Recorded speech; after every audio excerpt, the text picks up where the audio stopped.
wish you could shoot it like this all the time. We shot almost 60% from three, shot 62% from the field. So, we spend a lot of time in the gym, but times, you get some open looks, you knock them down, and it helps the game go the way you want. So we had way too many turnovers again. That's becoming a major issue with us. Gotta give Texas a lot of credit. They got into us. They were physical with us. They forced some turnovers. I thought they played hard. We just, we got Diabate, who I'm sure they chose to leave open, goes 3 of 3 from three. Jarin, we know can really shoot it, but hasn't shot it this well, in a game yet this year. But he did make 5 threes to send us to the Final Four last year when we beat Clemson in the Elite Eight. So he stepped up in big games before and had great shooting games. He ends up with a career high. I think he's been playing real physical, real aggressive. Great defense. He was our matchup to start with on Trey Johnson, who's leading the league in scoring. I thought he did a pretty good job for the most part. So I think he's been locked into the right stuff. Really happy to see him have a great shooting game like he did tonight. So, we're fortunate to get these 2 wins on the road trip, both Arkansas and here. Now we got to lock in. We got a pretty tough stretch here these last 7 games coming up. Questions for Jarin? Jarin, Jarin, y'all were hitting open threes. I mean, was it more what y'all were doing to get those open looks, or more what UT wasn't doing? It's definitely just like my teammates hitting me. Good, like we call it 42 passes, hitting me in like a good shot pocket. I feel like that really helped. Just hitting me when I was open. And then, I've been preparing, working on my footwork and stuff like that. So I feel like that really helped me have a night like this.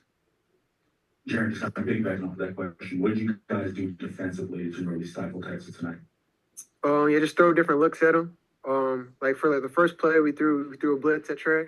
And we just kept switching it up, different pick and roll coverages, having low man, different things like that. I feel like we let up a little bit near the end, but I feel like just throwing different looks at it really helped us. Anything else for Jarin? Jarin, how bad did you guys want 100 tonight? I'm sorry? How bad did you guys want to hit 100 tonight? We just working on offense. Just try to score as many points as possible, run, pace, and so I mean, 100 is cool, but we're just working on our offense, trying to get better and different stuff like that. I don't know if there's any panel reporters here, so I better ask about Auburn Saturday. What are you most looking forward to that game, and what's kind of going to be the keys to being Auburn? Yeah, definitely a lot of preparation going into that, a lot of film study. And it's a chance for us to prove ourselves. I feel like we have a great team, and we're definitely going to prepare. Awesome. Thanks, Jarin. Thank you. Well, I was just going to ask. Last one. Are you done, Eric? No, before. go ahead. Okay, sounds good. I just want to ask, with this performance tonight, though, how much did that help the confidence going into that big game against Auburn? I feel like things still stay the same preparation. Working on my footwork. And different things like that. Again, my teammates did a great job finding me, hitting me in the shot pocket. So, same preparation, I feel like, is the big key. Awesome. Thanks, Jarin. Thank you. Questions for Coach? Nate, just 2-part question for you. One, just this is your first time here at Moody Center, your thoughts on Moody as a basketball venue. And the second part of that question, just from an opposing coach perspective, how much is Texas really being, kind of hampered by some of the injuries and kind of things they're dealing with this year?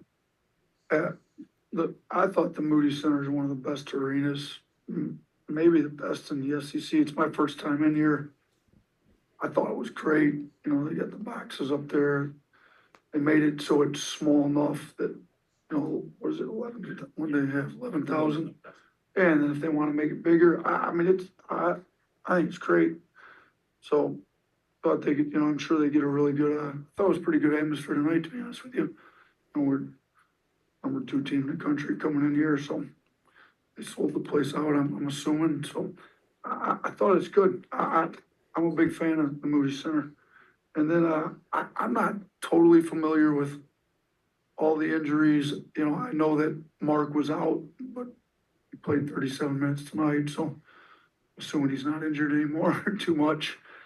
You know, who is it? Do they have multiple? Kaluma went out, Kendall Weaver. Kaluma, sorry. I knew Kaluma had gone out. He didn't start the second half, you know, and he's good. I mean, he only played 11 minutes. So obviously when when you're missing a starter, you know, we're dealing with it too. Like Reitzel was one of the best shooters in the country. He's out for the whole year with his Achilles. You know, Houston Millette leads the team in offensive leverage.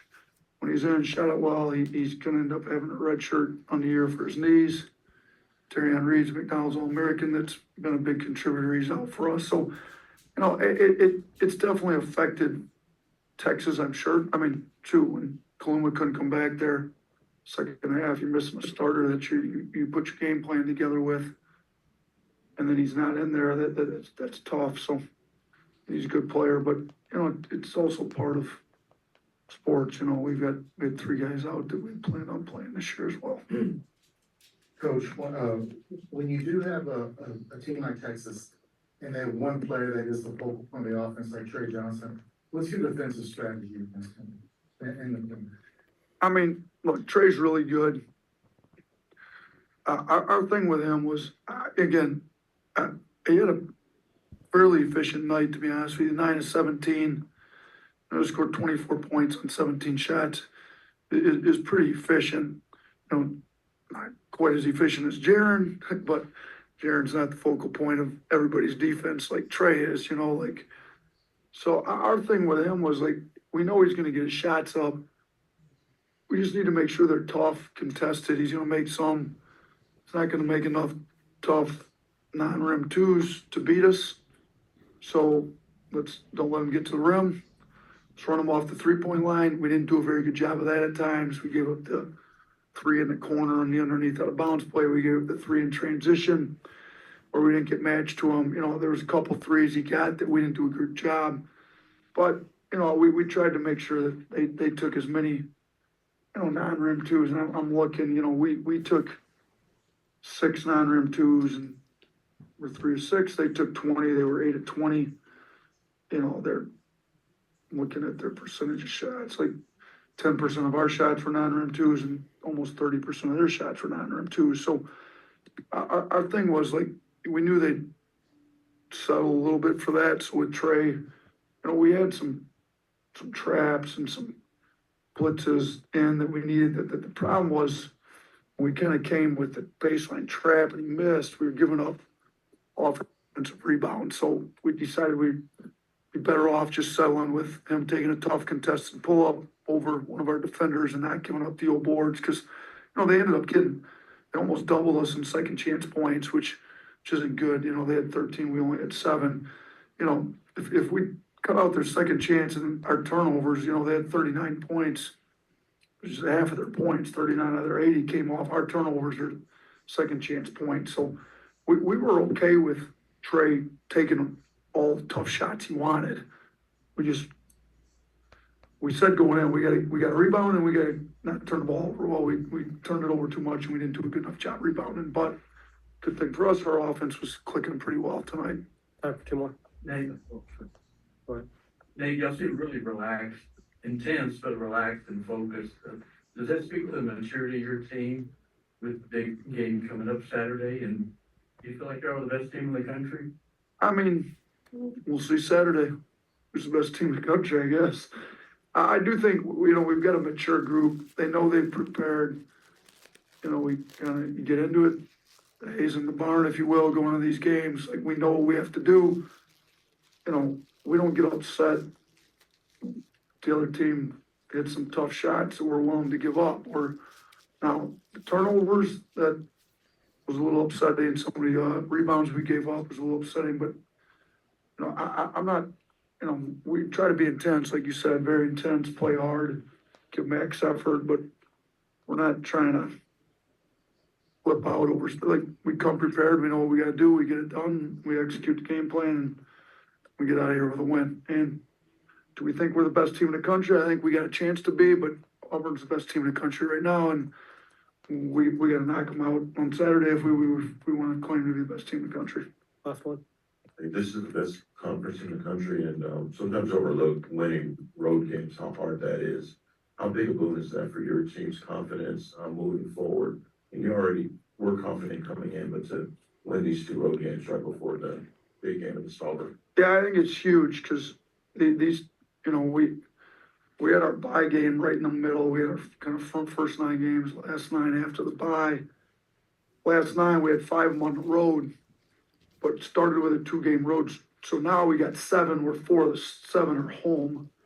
Only 3 of those 7 are on the road, but I thought it was imperative that we get both these wins to stay in the hunt to win the league. You know, we dropped the home one against Ole Miss, which we just didn't play very well, and Ole Miss played very well. So, you know, Auburn dropped the home one to Florida. So we've each dropped the home one. We each get each other still, you know, we get a home and away with them. But road wins aren't easy in this league, I mean, at all. So, you know, you saw it, you know, Arkansas's record isn't great, but shoot, that was a 3-point game with 3 minutes to go in the game up in Arkansas Saturday. So I think you're gonna see some teams get upset a little bit. I haven't seen any of the final scores tonight from first games. I saw Auburn was up 12 last I looked, pretty late in the game. I'm assuming they won, but I mean, Kentucky beat Tennessee. That was at Kentucky. Yeah, so there you go. I mean, Tennessee's a really good team. I think the metrics have Tennessee ahead of us. And they go into Kentucky, and that was a tough one for us to get at Kentucky, and Tennessee loses at Kentucky. So there's no guaranteed road wins. I mean, South Carolina, I'm guessing they still won't win, but they played Auburn, but down to like 2 points, I think. So, you know, even you go to a place like South Carolina that hasn't been able to get a win, they're still playing the best teams in our league really tough on the road or at their place. So, you know, to get 2 road wins on this road trip's big for us, gives us some confidence. We've played well on the road though. This is, I think, our 8th game in a row. We've scored 85 on the road. So we've got a veteran group. They tend to like the road for whatever reason. They like seeing the stands empty early, you know, when it can. You know, they seem to embrace that kind of villain role, if you will, going in, knocking some teams off on the road. So I love this crew. You know, they play hard. It's great to see some of these guys, you know, Diabate and Jarin shoot really well tonight and contribute to a great offensive game for us.